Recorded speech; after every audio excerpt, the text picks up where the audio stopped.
যেতিয়ালৈকে টেকনিক্যাল প্ৰব্লেমখিনি দূৰ নহয় আৰু মিটাৰ ভল্টেজ কম থকা এৰিয়াত যদি বিলটো বেছিকৈ দেখুৱায় তেতিয়ালৈকে এইটো লগাব নালাগে বুলি আমাৰ দাবী।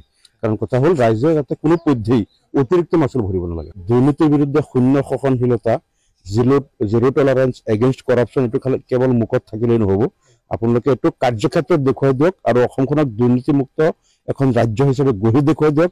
তেতিয়াহে ৰাইজে আপোনালোকক আস্থা আৰু বিশ্বাসত ল'ব। স্মাৰ্ট মিটাৰটো আমি প্ৰথমৰ পৰাই বিৰোধ কৰি আছোঁ, কাৰণ সমগ্ৰ অসমৰ পৰাই স্মাৰ্ট মিটাৰ যিসকলে ইউজ কৰিছে তেওঁলোকে মানে প্ৰায় 99% মানুহৰ কমপ্লেইন যে তেওঁলোকৰ আগৰ যিটো বিল আহিছিলে তাতকৈ বহু গুণ বেছি বিল আহি আছে। আৰু এইটো মই আনকি আমাৰ SGM, DGM বা আমাৰ SD তেওঁলোকৰ লগত মই আলোচনা কৰিলোঁ। তেওঁলোকে এটা কথা স্বীকাৰ কৰিছে যে ক'ৰবাত যদি ভল্টেজ কম থাকে তেনেহ'লে তাত স্মাৰ্ট মিটাৰখন যিহেতু ফ'ৰ্চফুলি ঘূৰাব লগা হয়, গতিকে সেই বিলটো এক্সেছকৈ আহে আৰু ভল্টেজ যদি চাফিচিয়েণ্ট থাকে তেনেহ'লে বিল কম আহে, তেওঁলোকে এনেকৈ কৈছে। যিয়ে নহওক তথাপিও যেতিয়ালৈকে টেকনিক্যাল প্ৰব্লেমখিনি দূৰ নহয় আৰু মিটাৰ ভল্টেজ কম থকা এৰিয়াত যদি বিলটো বেছিকৈ দেখুৱায় তেতিয়ালৈকে এইটো লগাব নালাগে বুলি আমাৰ দাবী।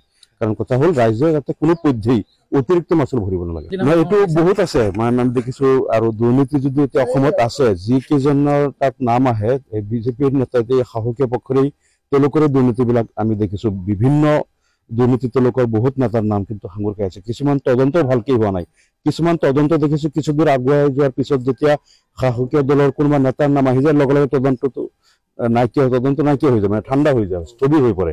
গতিকে এই কথাবিলাক আমি চৰকাৰক এটা কথাই ক'ম যে দুৰ্নীতিৰ বিৰুদ্ধে শূন্য সহনশীলতা, জিৰ' টলাৰেঞ্চ এগেইনষ্ট কৰাপশ্যন, এইটো কেৱল মুখত থাকিলেই নহ'ব, আপোনালোকে এইটো কাৰ্যক্ষেত্ৰত দেখুৱাই দিয়ক আৰু অসমখনক দুৰ্নীতিমুক্ত এখন ৰাজ্য হিচাপে গঢ়ি দেখুৱাই দিয়ক।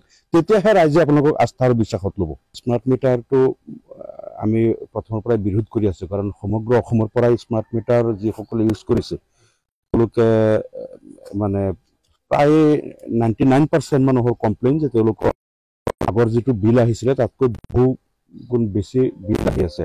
আৰু এইটো মই আনকি আমাৰ SGM, DGM বা আমাৰ SD তেওঁলোকৰ লগত মই আলোচনা কৰিলোঁ।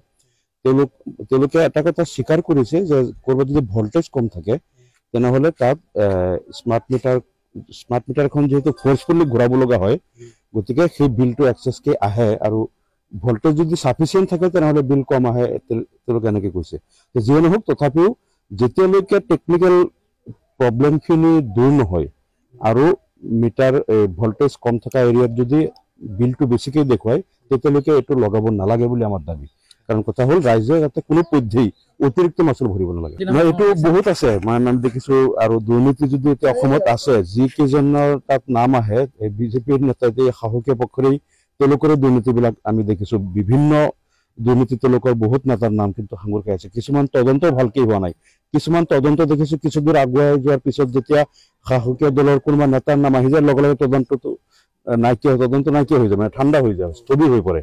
গতিকে এই কথাবিলাক আমি চৰকাৰক এটা কথাই ক'ম যে দুৰ্নীতিৰ বিৰুদ্ধে শূন্য সহনশীলতা, জিৰ' টলাৰেঞ্চ এগেইনষ্ট কৰাপশ্যন, এইটো কেৱল মুখত থাকিলেই নহ'ব, আপোনালোকে এইটো কাৰ্যক্ষেত্ৰত দেখুৱাই দিয়ক আৰু অসমখনক দুৰ্নীতিমুক্ত এখন ৰাজ্য হিচাপে গঢ়ি দেখুৱাই দিয়ক।